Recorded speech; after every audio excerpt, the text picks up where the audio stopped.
Macho ya dunia yamemulika pale Bangladesh kuangazia uchaguzi, na inaelezwa kwamba Tariq Ramadan anaongoza matokeo ya awali pale Bangladesh. Bangladesh ilifanya uchaguzi wake wa kwanza kabisa tangu taifa hilo lishuhudie maandamano makubwa ya Gen Z mwaka 2024, maandamano yaliyosababisha kuondolewa madarakani kwa waziri mkuu wa muda mrefu zaidi aliyefahamika kama Sheikh Hasina. Bangladesh inaonekana kuingia katika sura mpya ya kisiasa baada ya kufanya uchaguzi wake wa kwanza tangu maandamano makubwa yaliyosababisha kuondolewa madarakani kwa serikali ya waziri mkuu wa zamani. Ilikuwa ni mwaka 2024. Katika uchaguzi huo uliofanyika siku ya jana Alhamisi, chama cha Bangladesh Nationalist Party kinachoongozwa na Tariq Rahman kinaonekana kuwa na nafasi kubwa zaidi kuunda serikali ijayo. Hii ni kulingana na matokeo ya awali yaliyotolewa na kituo cha television cha Jamuna TV cha Dhaka. Ingawa matokeo rasmi yanatarajiwa kutangazwa hii leo Ijumaa, matokeo ya awali yanaonyesha kwamba BNP ikiongoza kwa viti 151, idadi inayotosha kupata wingi wa bunge na hivyo kuunda serikali mpya. Hali hii pia inaibua matarajio makubwa. Tariq Rahman, mtoto wa aliyekuwa waziri mkuu Khaleda Zia, anaweza kuwa kiongozi ajaye wa taifa hilo.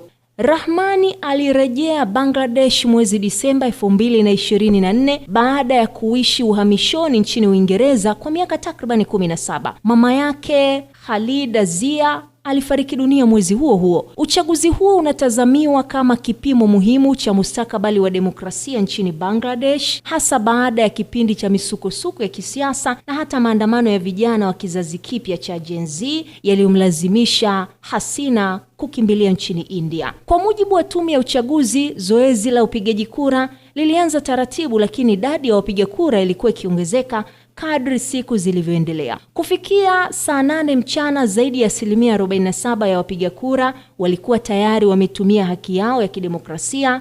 Watu zaidi ya milioni 127 walijiandikisha kupiga kura.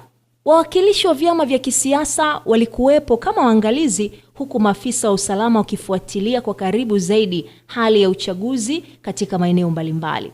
Muungano wa vyama takribani 11 ulioongozwa na Jamaat al-Islami ambao ulikuwa mpinzani mkuu wa BNP ulipata viti takribani 40, huku vyama vingine vidogo vikijinyakulia viti takribani 3.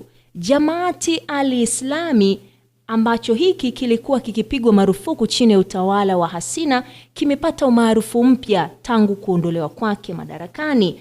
Hata hivyo, kuongezeka kwa ushawishi wa muungano huo wa kihafidhina kumeibua hofu miongoni mwa wanawake na makundi yaliyo ya wachache. Wanahofia kwamba kupungua kwa uhuru wao iwapo muungano huo utapata nafasi kubwa katika serikali.